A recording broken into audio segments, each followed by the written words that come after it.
Well, hello there. On today's video, we're going to see what will happen if the Ottoman Empire survived until the modern day.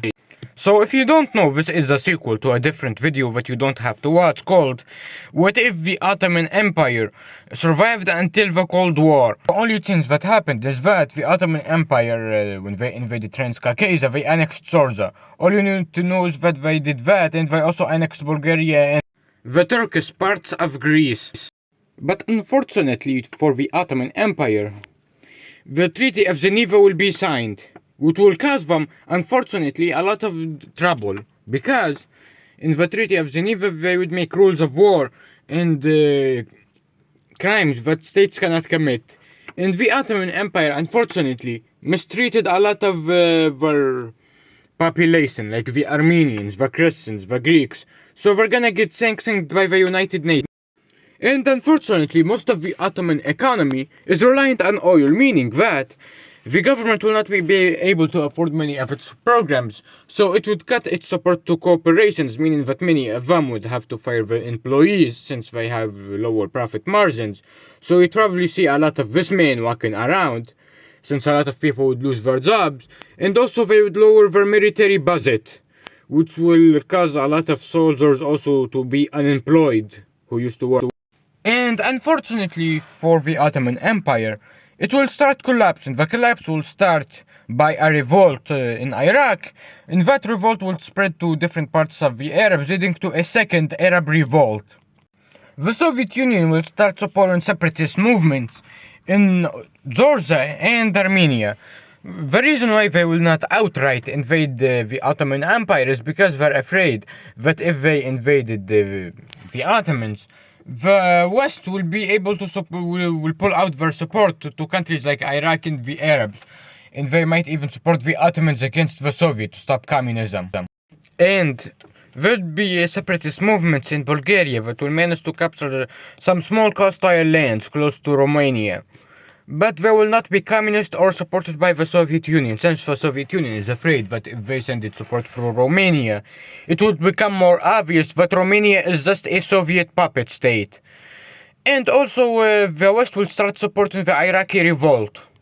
And Greece will see that obviously the West is not very friendly to the Ottoman Empire, so they would take advantage of that by stealing some of the territories that the Ottoman Empire took from them during World War II. And Qatar will see how easy that was, so they would also secede from the Ottoman Empire. The nation of Jabal Samir will be asked by the Ottoman Empire to declare war on Qatar, but instead they would look at how they were occupying Hejaz and Yemen since the Ottomans entered World War II, and they will refuse and declare their secession from the Ottoman Empire and abandon the territory that they helped to occupy, leading to those territories falling to the Arab revolt. As we enter the year 1951, Serbia will ask the West if they can invade the Ottoman Empire to liberate, quote-unquote, some Bulgarian land. They will say yes, but in reality Serbia just wants to put them under new management, let's say. What will happen after that is that Iraq would receive heavy support from the West, like I mentioned before, and they will manage to secede from the Ottoman Empire and sign a peace treaty with them, which would lead to the Soviet Union invading the Ottoman Empire, since they're afraid that if the momentum against the war ends, the West would start supporting the Ottoman Empire against the communist insurgencies. What will happen is that the Soviet Union will be able to quickly capture Georgia and Armenia. The reason why they would be able to do that is because the Ottoman Empire is distracted with fighting the Arab revolt, the Bulgarian revolt, and also Serbia, meaning that they will be forced to sign a peace treaty with the Soviet Union, recognizing the lands that they took away from them. Meanwhile, on the other side of the Ottoman Empire, the Arab insurgency will be able to capture the city of Damascus, which would lead them to being able to sign a peace treaty with the Ottoman Empire. And then the Arabs are going to have to choose the city, the capital city of their country. Either it's going to be Jerusalem, or the city of Mecca or Medina, or the city of Damascus.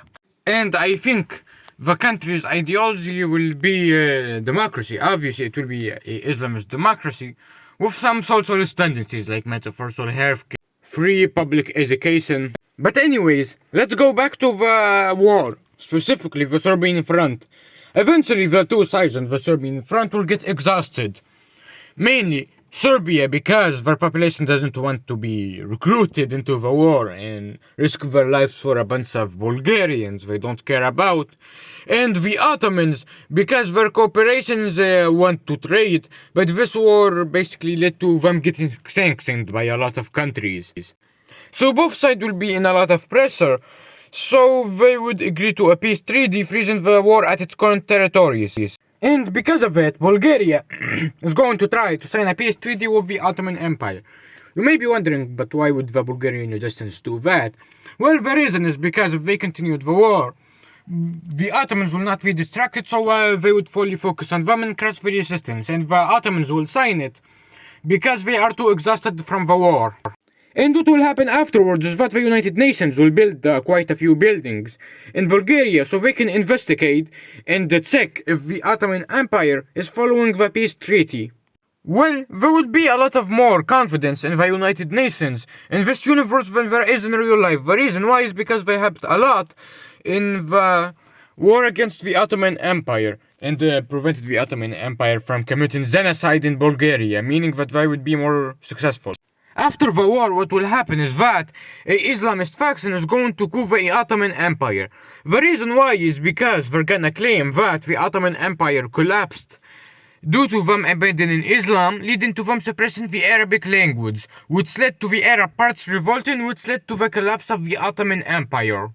And that is kind of the perfect argument, since it creates the perfect scapegoat to blame the collapse on the Ottoman Empire on, since the scapegoat is vague. So a lot of people in the government could simply say, I didn't do nothing, it's not my fault that the Ottoman Empire collapsed.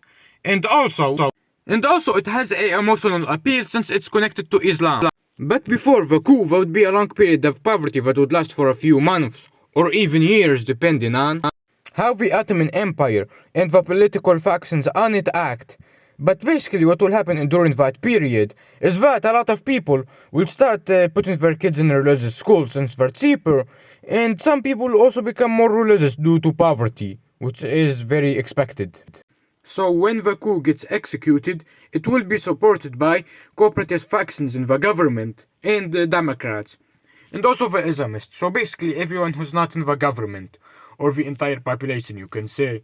What will happen is that the coup will be supported by corporatists since they want the Ottoman Empire to be less exploitative of their minorities because it's causing problems with trade generally because other countries don't want to trade with a genocidal country. So what will happen is that they would force us to be more liberal. That's why they would support them, and they would make the politicians focus more on social issues than economic ones, so the population does not end corporatism. But they're still going to rig the election against non-Turks. What they will do is that only Muslims will be allowed to do, and they would make a literacy test that is in Turkish, so you'd not be able to vote if you don't know how to at least speak Turkish or read Turkish sentences properly. The first elections will be primarily between two parties, the Democrats and the Islamists. The Islamists will control largely Turkish areas. In the second round of elections, a new political party would pop out, the Federalist Party. It would largely focus on Kurdish areas in the Ottoman Empire, but it will start focusing on different minorities, because their main problem is the lack of autonomy in the Ottoman Empire, and they want more socialist policies. And after the second round of elections, two new other political parties will enter the elections, the Monarchist Party and the Communist Party. The monarchists will focus around returning the monarchy and the old laws towards the minorities. They would slowly abandon their monarchist political views and maybe rename to the Nationalist Party. And the Communist Party in the future would most likely rebrand to the Socialist Party or the Social Democrats or maybe even the Workers' Party. But anyways, this is the end of the video. I left it on an open note so you can predict which political party you think most realistically would win. Since this is the end of the video, if you dislike it, press the dislike button. If you like it, press the like button.